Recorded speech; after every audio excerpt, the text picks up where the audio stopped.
At the present stage of our understanding, we know of four fundamental forces in nature which are described in brief.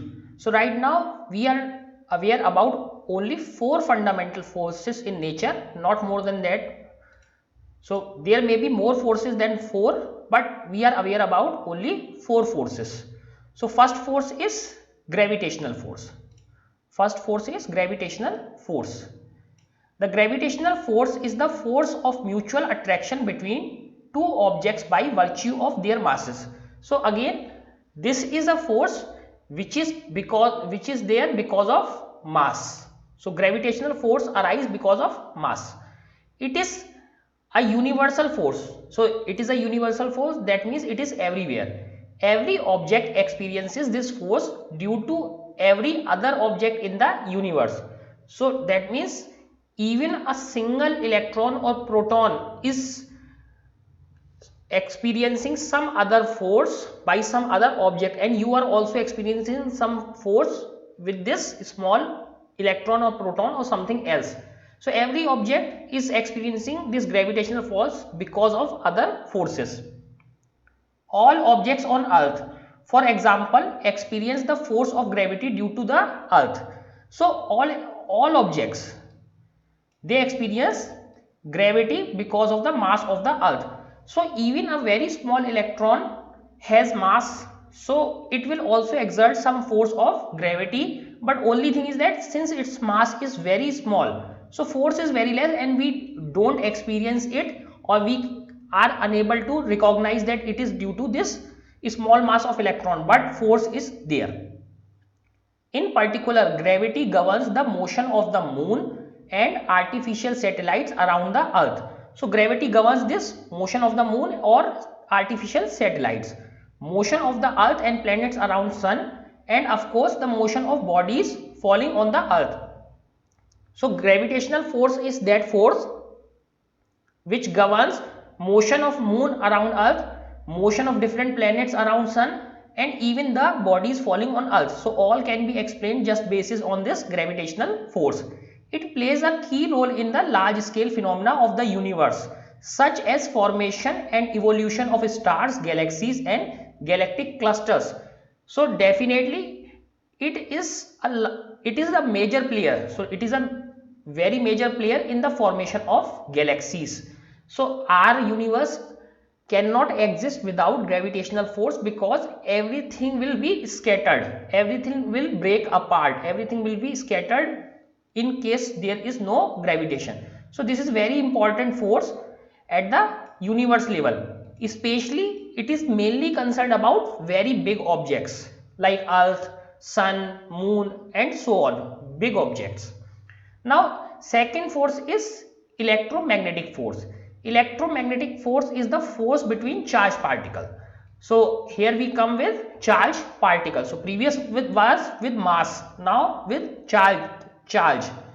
In the simpler case, when charge are at rest, so we have two cases. First, charge is at rest, the force is given by Coulomb's law. So there is a charge and charge is at rest, charge is not moving. So Coulomb's law gives that force, attractive or for unlike charges and repulsive for like charges.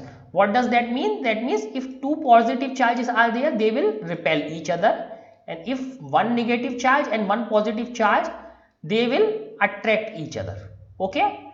So same type of charges repel, whether there are two minus charges, two negative charges, they will also repel, but opposite charges attract. So this is given by Coulomb's law.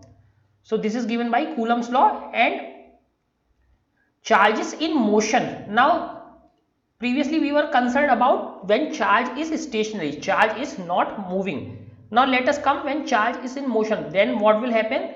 When charge is in motion, it produces magnetic effects, and a magnetic field gives rise to a force on a moving charge.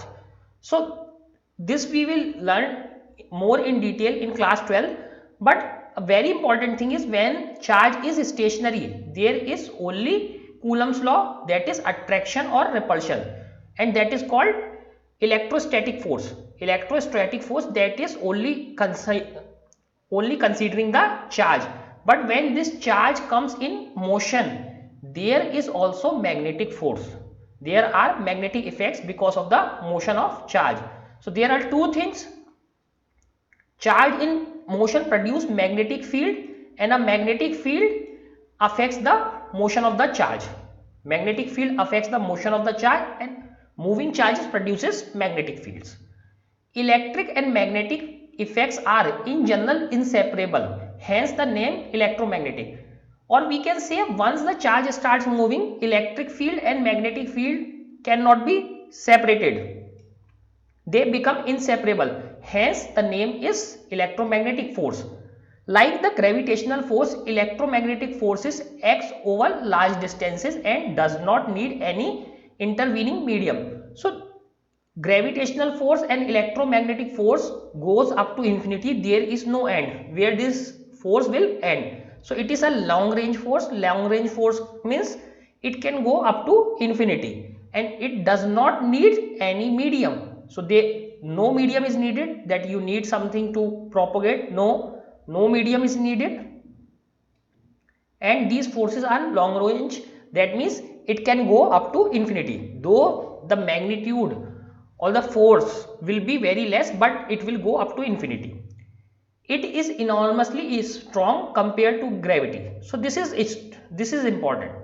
This thing is important, that it is very strong in comparison to gravity, because this is the question every time comes in the exam, that give four fundamental forces, and which forces are strong forces and which forces are weak forces. So definitely this electromagnetic force is very strong in comparison to gravity. That we will see how strong this is, but it is definitely much stronger. Electric force between two protons. Let us say we take two protons. For example, is 10 to power 36 times the gravitational force between them. So 10 to power 36, 1, and after that 36 0. So this is a very big number.